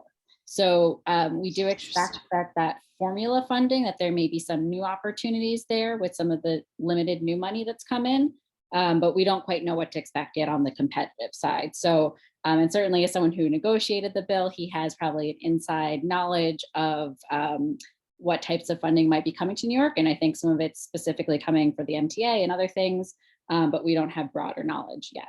And happy to answer any more questions you have separately if that's helpful. Thank you. That is very helpful. Yes, thanks, Julie. Any other thoughts on what Gina proposed, making a list of organizations in the district, or communicating about the budget and how it relates to our district? Okay, well, there's definitely a lot more to say on this, and I think we should definitely try to address it in future gatherings. And one thing I just had to add, because I'm so inspired hearing you talk about this, is that, you know, the way county committee acted years ago, it was part of the machine, and county committee members' jobs originally, I think, were just, you had to go and get, you know, the regular votes on your block all to show up on, do whatever it takes, drag them out of their house and get them to vote for the party line, whatever the boss said on election day. And, hearing from you all in this meeting, it's clear that county committee members can be so much more than that. We have so much understanding of our district, understanding of the government, understanding of our community, and the party needs that more than anything. They don't need people to just go and round up voters on election day. They need people, to talk about policy and to talk about solutions and to reach out to their communities. So I think we need to make that clear that we can do all these things. So thank you for those comments. Next we have Marta said, can we develop some talking points to use on social media and elsewhere when county leaders undermine our participation and avoid accountability? Let me see if Marta Schaff is on the call. Yes, do you want to speak about that a little, Marta? Sure. I mean, I guess I forgot that I even submitted that question. I guess this relates to some of what Doug was saying at the beginning of the meeting. I think it's, I completely agree with his take on this being anti-democratic, non-transparent, and that's really something that we should put out there. And just, there's a lot of us here who are clearly motivated and interested, and if we can kind of marshal our energies at key moments, I think that would do some of help us to get to where we want to go. And this relates to what you were saying just a minute ago, Tony, too, that this is part of a longer conversation we should be having about, once we have enough folks in the seats after the next election, what are we going to do to leverage our power? Thank you. I think that's a great point. And I think you're absolutely right that the sort of public relations aspect of this is just as important as the vote counts in the end. If there's enough newspaper stories written about what goes on in these county committee meetings, the machine won't be sustainable anymore. And full disclosure, my role in New Kings Democrats is Director of Communications. So I spend a lot of time trying to craft messages like this for social media for that club. It would be great if someone wanted to take that on for our ADC. And I'd love to, discuss that further with you or anybody else that wants to work on messaging, because the ADC should have a voice as well and should be communicating on all the channels. Does anybody else have thoughts on that? Great. Well, thanks for that. And so the next item on the agenda is something I already talked about, just moving from the committee structure to the working group structure, which I think is going to be a way for us to get more things done as an ADC. Because if we can have groups that have a clear timeline and a goal and a deadline to get it done by, hopefully people will sign up. So I'll post that again in the chat if you want to sign up for one of those working groups. Just to remind you again what they are, there's one to recruit people for county committee.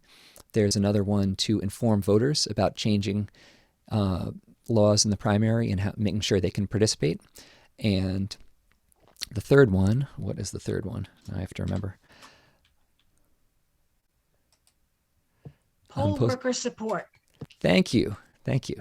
I've been looking at Zoom for too long this week.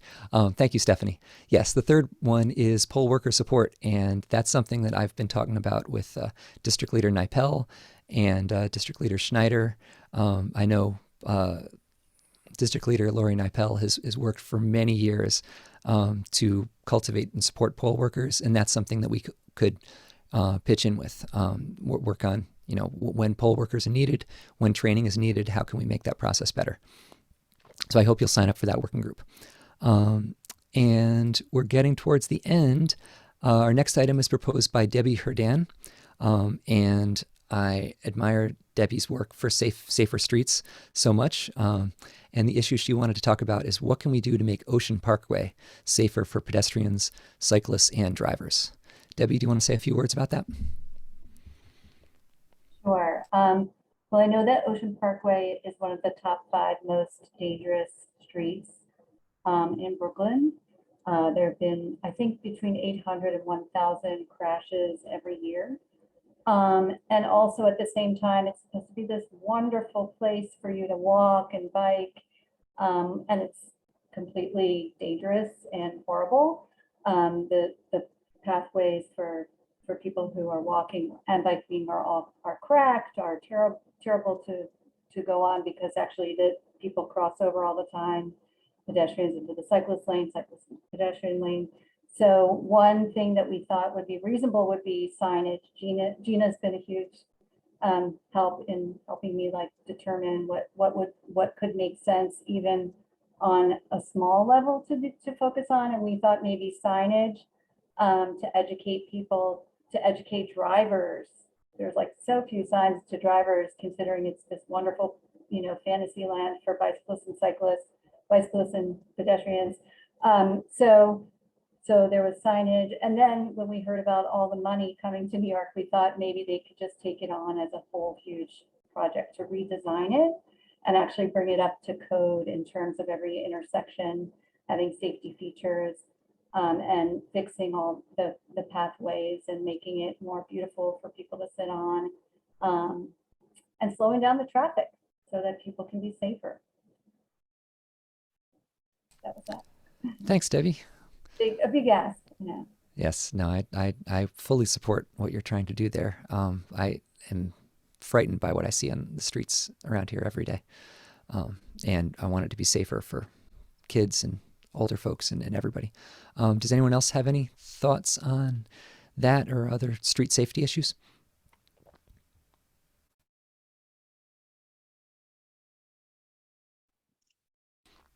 And I know we have some great other streets advocates here. So I think what I'll do is in the follow-up email after this meeting, I'll also include an option. I don't want to create another working group because I want people to focus on these 3 top priorities for the ADC.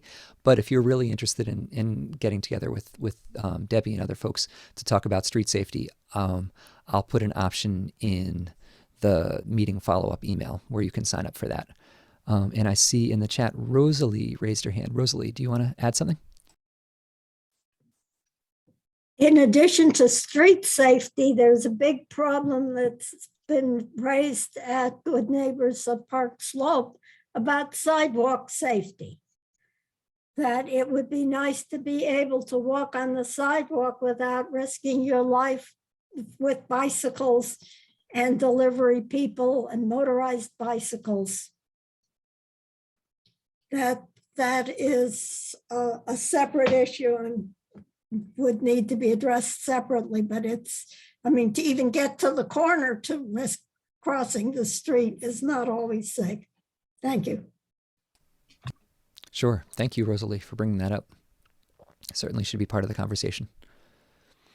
I actually don't think it's a separate issue. I think at this point, bicycling in so many areas is so dangerous that bicyclists or people who are on bikes and e-bikes are kind of making a calculated decision of do they want to risk other people's safety or their own. And I think the better bicycle infrastructure we have, the more incentive there will be for people on bicycles to follow the laws and stay off the sidewalks. But I also think all of this is kind of part of a larger issue of a lot of the topics I'm hearing brought up tonight are like this. For example, this has to do with the city, right? It's the city that regulates street safety. It's the city that controls street safety, right? The person to talk to for this is Shahana. And I wonder to what extent the ADC is in the best position to be advocating on these issues when there are so many other organizations doing similar types of work. And so I kind of asked the question of, is it best for us to be kind of replicating that in this organization that consists solely of county committee members, or should we be communicating with each other about the other organizations that are working on this type of stuff? So I think we're raising a larger question of what is it exactly that the ADC does, and do we want to duplicate other projects, or do we want to help connect people to the organizations that are working on the issues they're interested in? I'm going to jump in and answer that actually to some degree. I think there are some issues that are so local that they do require people in neighborhoods, on blocks, to participate in that. Transportation Alternatives isn't going to be working with my building on kids waking up crying from the noise of souped up engines. That's something that's going to have to be taken up with the 66th precinct and worked in the neighborhood, specific intersections. So I do think that there is a place for local advocacy, certainly coordinating with transportation alternatives and other organizations from a larger strategy, but just looking at the changes that they made to the Ocean Parkway Church Avenue intersection, they were not good. And our sole feedback was talking on Facebook to the people that were doing the changes, but they were completely inadequate to the task. So I think the smaller issues that affect our ability to walk on our streets and our sidewalks need to be leveraged from the local level. From local organizations, yes. So yes, the ADC is a local. But right. We have, okay, I guess this is not a debate for now. Okay. Yes. I wanted to say briefly that Ocean Parkway is it's a state road, as far as I know. So there's multiple partners in Ocean Parkway, and Ocean Parkway runs through our district piece of it, and then it's a very specific neighborhood issue. Again, I agree with Gina. I think we live it, we breathe it. So this is why we decided to actually have a committee focused on this. Yes, thank you, Debbie. And I will include in the follow-up email a way for you to connect with Debbie and other members who are interested in working on this.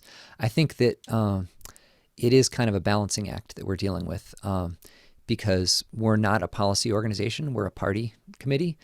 But I also think that we have a unique relationship to our community and also to our elected officials. And it makes sense to leverage that relationship for things that matter to our community. And street safety certainly seems like that, but we do want to, stay in our lane, and we don't want to become an issue advocacy organization. So I think it's something we're going to keep balancing. If we can do well on our party work and communicating to voters and, advocating for party reform or the party we want to see, if we're successful at that, then we should be able to do some of these other things too successfully. And we are almost to the end of our agenda. Thank you so much for sticking with us. Donald Loggins, I don't think he was able to join us tonight, but he proposed something interesting. Should we have ID cards for county committee members? And I think what he's getting at there is, how should we identify ourselves? People know that there is, they certainly know who the governor is. They probably know who the mayor is. They may know their assembly member and their city council member and their state senator. They most likely don't know who their district leader is, and they certainly don't know who their county committee member is. So I think Donald's pointing to, that there's a lot of work we could do to raise awareness. And I think maybe it comes down to individual contact with voters. Maybe it's, printing up some reminders on election day and going out and handing those out. Maybe there's other things. I don't think we're going to make ID cards, but I think we can identify ourselves in some ways. Any quick thoughts on that?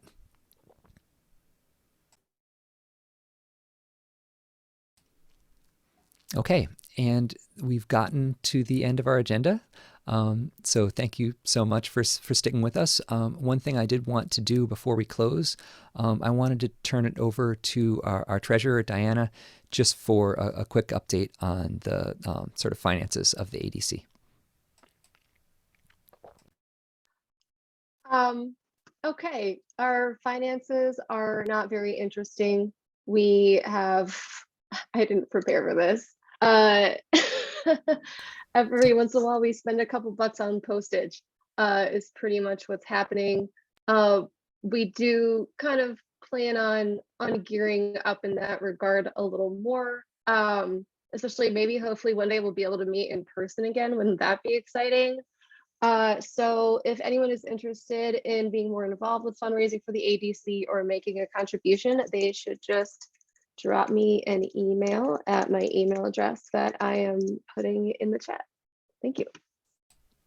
Thanks very much, Diana. And I will include in the, Oh, and Debbie's asking in the chat, is there an opt-out for mailings? Yes, that's an excellent question. We would love for you to opt out for in-person mailings, and I will include in the follow-up email a form. It's gone out a few times, but we'll keep sending it, because if you check the box in that form, you won't get those paper notifications in the mail.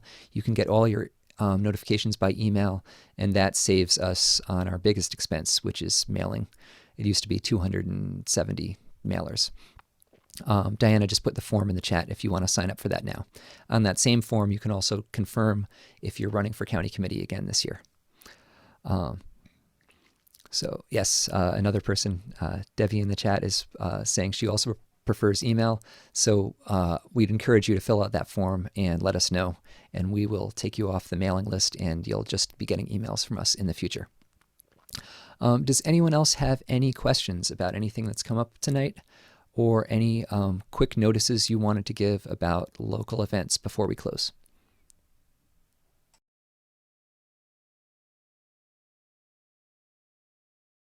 Okay, it sounds like everybody is ready to call it a night.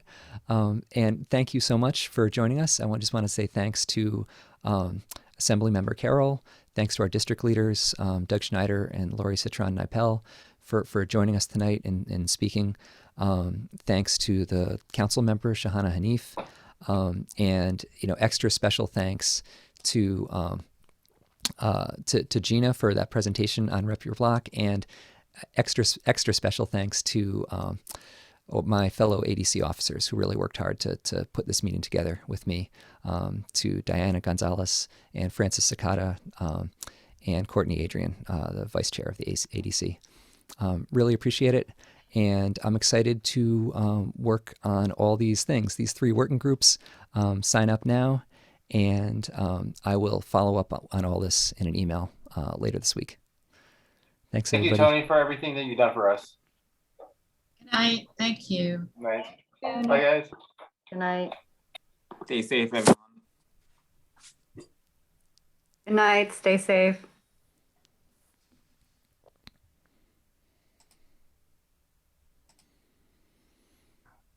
Good night. Thank you. Stay safe.